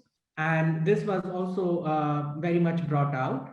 The importance of transdisciplinary research is really the key, because we have really been very much in very disciplinary. We have been divided into different disciplines, and this really doesn't work in practice. So it was definitely something to always keep in mind. I would also like to mention about the lessons from the Tunis case that was very nicely brought out. The issues, the different strategies, how the different strategies have been have been evolved or prepared. And in that process, the importance of consolidating and protecting heritage buildings as first step, diagnosis and inventory is something that was very much highlighted, and I also agree that that is really one of the bases on which priorities can be set to what kind of heritage buildings we want to prioritize, and based on their significance, based on their condition, their vulnerabilities. So this was also demonstrated through several graphics and the planning examples for Tunis, and they were also very, very inspiring. And also the projects that have been designed, ranging from developing various tourist circuits, and then actual execution of various restoration projects was also very, very interesting to see. And one thing I picked up also very much from this presentation was the importance of new uses and new technologies to be always considered at the city level. And I think this is very much with the theme of this symposium. The role of old neighborhoods is definitely the key, because many times in the cities we tend to focus on either building or look at the city as a whole, which is also important. But the importance of really focusing on old neighborhoods is definitely the key and has to be always kind of considered, because many of these cities are socially organized around these neighborhoods. Then the last presentation on the EIB financing by Gary was also giving us very useful tools and frameworks which have to be understood and utilized for making these projects a reality. Otherwise, these will only be our dreams. So I really like the way he explained investment loans, the municipal framework loans, and also the importance that he attributed to financial sustainability is really the key, because often the investment is done for the project itself without considering what would be the long-term costing for maintaining. So including the cost of operation, but also taking into consideration the maintenance aspects is really the key. So several examples that Gary showed were very interesting, like investing for large cultural projects, which may include museums, but also looking at investment for public spaces, which for cities is really key, because it may be many times more than buildings, the social spaces bring people together, and they are the key to the resilience of the cities. So that is something was interesting to see, that investment can be on buildings, but can also be on public spaces, on supporting infrastructure. So these were also very useful for us to keep in mind. And the key, of course, that I picked up from this presentation was the sustainability dimension, which so economic aspect cannot be looked only in a separate way, but it has to be also linked with the social cohesion and also climate action as the thought out. So I try to quickly summarize these interesting presentations, which were very inspiring. But maybe it is the time now to give opportunity to our audience to ask questions to the speakers. So maybe if there are questions that are there, if maybe someone would like to pose any question, then we can take those questions. I can see some of those questions here or comments here. What do you think, Victoria? How should we go about it? Would you be, would there be, should we ask the presenters to type in their questions, or because? Yes, I think that it will be, it will be the best way. Yeah. So maybe it is, I can see some of these questions here, which I have to actually, yes, I can see something coming in here. Okay. So Mr. Riyad has made an interesting comment that the historical cities are treated as fixed static object on which management theories are applied without taking into consideration the demographic, political, and climate change aspects. and also without forgetting the current COVID pandemic and the direct impact on this heritage. So I would have liked the examples to be closer to today's reality and the challenges encountered today. So maybe we can kind of have a reflection from our speakers on the current pandemic challenge, and is there any reflection that you would like to bring out with regards to this current challenge we are all confronting, and how does that kind of reflect back on urban regeneration and the adaptive reuse aspects for urban heritage? So may I invite any speaker to be to really throw their perspective on this? Is there anyone who would, maybe Gary, if I can start with you, if you don't mind? Or Sylvia, if you would like to say something? Okay, if I can just bring you the experience of our rock project. Actually, it was really deeply influenced by the pandemic, because our project should end in April 2020, but due to the pandemic situation, we could not end activities in cities as we had foreseen them. So we had to ask for a prolongation of the project and completely revised the format of activities with people, because we were so often working, as I told you before, with people and citizens and stakeholders, and suddenly we couldn't meet them anymore, and so we had to completely revise our working methodology within the project. So all activities of the last year have been reviewed, considering the impacts of COVID pandemic on the cultural sector, on institutions. And this promoted a deep reflection also about this new era, this new way of living our cities. And another reflection that we could make was about the digital tools, because digital tools can really, in these situations, support the accessibility for every citizen, also in the lockdown time. This leads also to fast technological advancement in the cultural heritage sector that could be a positive impact in a negative situation, I mean. And another important consideration was about the role of culture. So I think we all understand now more deeply that culture and cultural fruition is fundamental for people's well-being. So cities have to really think a way to develop cultural welfare and adapt it to this new situation. Thank you very much. Thank you. They were very interesting perspectives. So, Mr. Montasser, would you like to add something to what Sylvia has said to this question? Okay. Meanwhile, I would like to make just say to everyone, one of the interesting comments that has come from Guido Licciardi. And I just read it out. COVID-19 showed the relevance of economic diversification in cities. Cities that were relying heavily on tourism before the pandemic have been badly hit.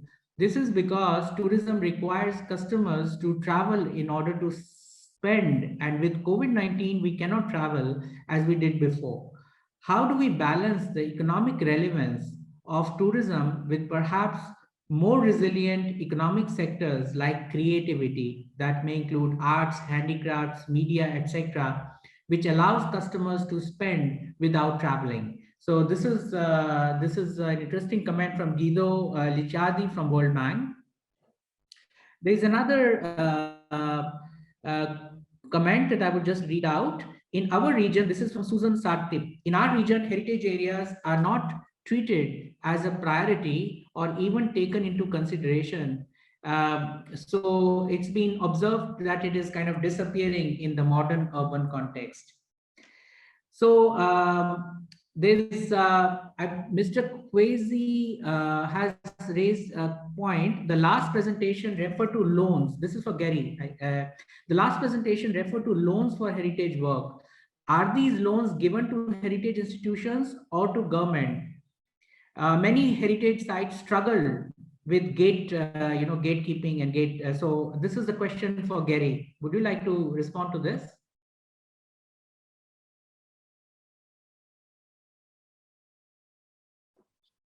I wonder if he's around.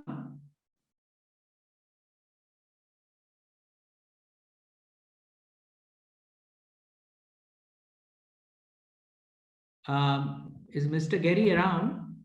Maybe he's not there anymore. Would anyone else like to respond to this question?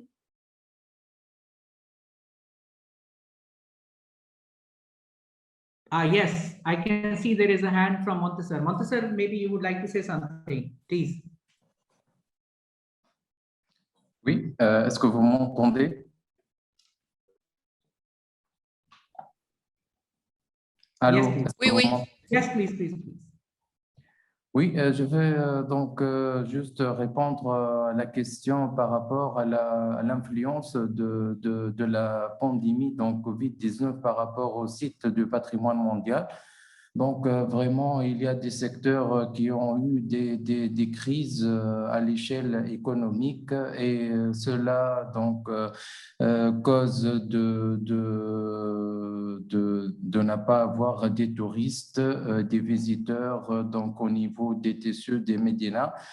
Donc, par rapport à cette crise, on a donc au niveau de la Medina du Tunis, on a vraiment encouragé et renforcé donc l'usage des nouvelles technologies. Et cela se manifeste par la création des sites web pour diffuser ou pour représenter la Medina donc, en collaboration avec des startups et des associations dans le domaine. Donc, les sites donc, consistent à faire des visites donc, guidées en ligne avec la présentation des plus importants monuments historiques au niveau de la Médina. Aussi, on a donc encourager donc de faire ou d'organiser les manifestations culturelles mais sans public, juste par une diffusion en ligne par des liens qui sont donc utiles pour tous les usagers en ligne. Je cite l'exemple du patrimoine, donc de la manifestation culturelle le mois de patrimoine qui dure du 18 avril jusqu'au 18 mai. Donc, l'agence de l'IMVPPC donc, a organisé des rencontres en ligne et des interventions en ligne, des vidéos pour présenter le secteur de la Médina, etc. Donc, ce que je voulais dire, donc, il faut vraiment renforcer et encourager l'usage de la nouvelle technologie afin de garantir le visite ou le lien avec les visiteurs de secteurs sauvegardés de la Médina. Donc, ça, c'est mon ajout par rapport à la question de la crise donc Covid-19. Thank you very much, Mr. Montasar. So there is another question, and maybe the question is, can the economic force of tourism be contradicting with the circular economy? So this is a question which is maybe I can ask Mr. Hughes Beckwart to respond if he's around. No, Hugh sent a message to the chat Okay. saying that he had to leave. Okay, is there any other panelists who would like to respond to this question? Anyone would like to, maybe I can suggest if this response can, if you can, Sylvia, if you have something to say on this from your experience on this project, maybe you would like to mention on this question, you would like to respond?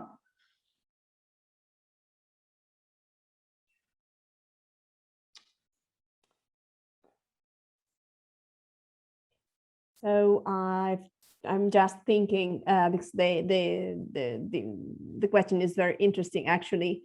So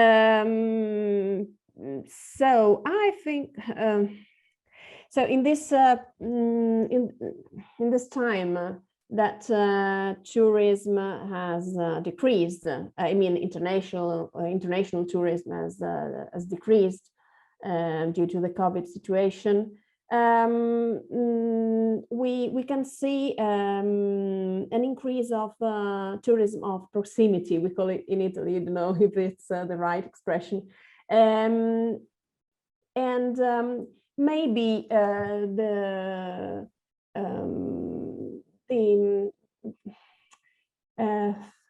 so be a tourist in your local context. Maybe this can sensibilize also different themes, as for example, reuse of spaces, protecting the environment, so find new forms of tourism that can be safer and so they can not damage the local environment and local context. And I think this can integrate with the circular economy idea. It's not so contradicting. So maybe the right way could be try to take think positively. I mean, in this, be creative in this situation and try to take our new way of living, cultural and city spaces in the direction we want to. So. No. Thank you, Sylvia. That was, yes, thank you. So maybe the last question before we close this session, I would like to ask Mr. Monteser, and that is interesting one. Besides management plans, the initiatives that you have taken in Tunis, did they have any influence or consequence on planning policies? So would you like to mention something on this?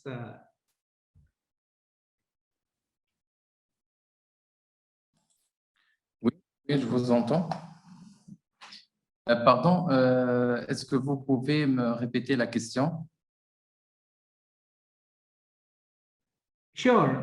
So the question was that you, besides preparing the management plans for the city, your initiatives, different projects that you initiated in Tunis, did they have any influence on the planning policies of this, the long-term planning policies, urban planning policies?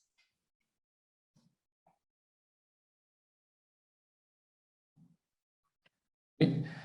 Donc, par rapport à ces projets déjà cités, donc, ils ont un impact positif sur les politiques et les stratégies de gestion du bien. Donc, par rapport à la création des circuits touristiques, donc ils ont eu des impacts vraiment de réanimation et de redynamisation des activités et des métiers traditionnels. Aussi, il y a eu des projets donc de reconversion de plusieurs donc monuments historiques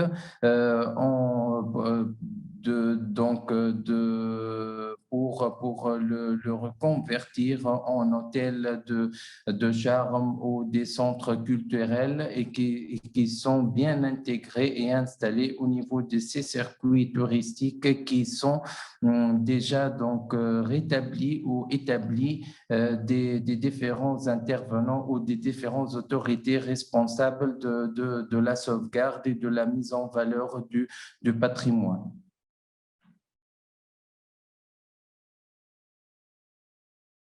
Thank you very much, Mr. Montesser. So thank you to all the panelists for very interesting presentations. I'd like to pass the floor to Victoria again. Thank you, Rohit, for your great effort. Well, let me just close the session. Perhaps before that, just I would like to remind all the, well, to thank to all the panelists for their interventions and to remind to the participants that we will be continuing with the discussion tomorrow, that we will be having a second session of the seminar from 10 to 12 CIST, the same time, the same hour that we have had this morning. So we will be continuing tomorrow at 10, and we hope to see you all there.